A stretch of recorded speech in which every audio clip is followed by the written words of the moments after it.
Themeluesi i mëdhhabit Hanefi hakikatan, në realitet jo me emën, që kalon më shumë të ndikim të mëdhhabi Hanefi është Abdullah ibn Mesudi, për cilin dietar në thot pejgamberi alayhis salam, ndiqne Abdullah në çështjet e fesë. Ka hadith pra, ndiqne Abdullah në çështjet e fesë. Prej Abdullah ibn Mesudit kanë mësu shumë nxënës, ka edhe të tjerë, po këtu jam mësohet përmendur 5-6. Prej nxënësve më të mirë që ka mësu të Abdullah ibn Mesudit të sahabia është Alkamja. Pastaj është Harithi, është Mesruki, është Ebu Mejser, Abide, Esvet, ka edhe të tjerë plot. Që ki Alkame ka qenë nxënësi më i zgjuar prej tabiinëve, kjo është gjeneratës dytë. Ki Alkamja e ka marrë Abdullah ibn Mesudin, por se ka marrë pejgamberi, por atë nuk quhet sahabe. Ki e ka marrë sahabien, quhet tabiin. Ki Alkamja aq kapacitet ka pas shkencor, aq tru ka pas shkencor, ki ka dhënë fetva në prezencën e sahabëve. Kur janë kon sahabët aty prezent, këti ju kanë drejtu me fetva. Gjenerata e parë ju kanë drejtu këti me fetva.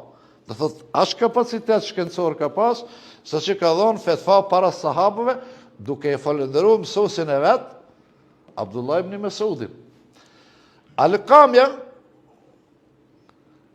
Ibrahim Nekhaiu nxënës, Hamad ibn Sulejmani, nxënës i këti, dhe nxënës i Hamadës vjen Imam Ebu Hanife. Si lidhët zinxhiri. Pra, themelusi me dhebit Hanefis, zinxhiri është ki, Imam Ebu Hanife mëson prej të Hamade, Hamade prej të Ibrahim Nekhaiu, Ibrahim Nekhaiu të Alkama ibn Kajs, të Abdullah ibn Mesudi, të pejgamberi dhe të Kurani, të baza. Që ka që shkurt këto. Tani këto, se cili prej këtyre, krejt këto, hinë në mbrëmësinë e hadithit Khairul Kuruni Qarni.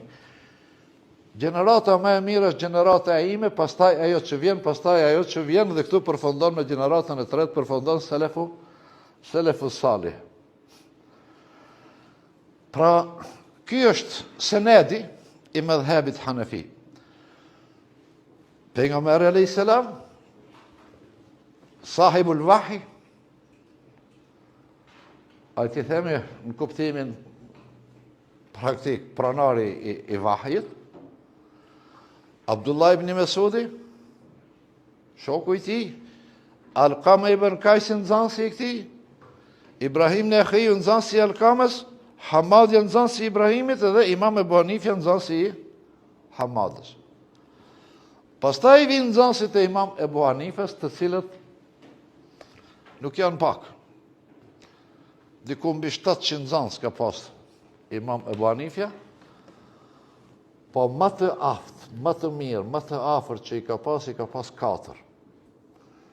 Ka qenë Imam Ebu Jusufi, Imam Muhamedi, Imam Zuferi dhe Hasan ibn Ziyad el-Lu'lu'i, ka qenë më i ri, po ka pas edhe të tjerë. Thot, prej këtë nxënësve, 26 prej nxënësve të Ebu Hanifes kanë mrien nivelin e ijtihadit, pra nivelin e mujtehidit, dhe kanë qenë të aftë për gjykatësa, për kadi dhe për mufti.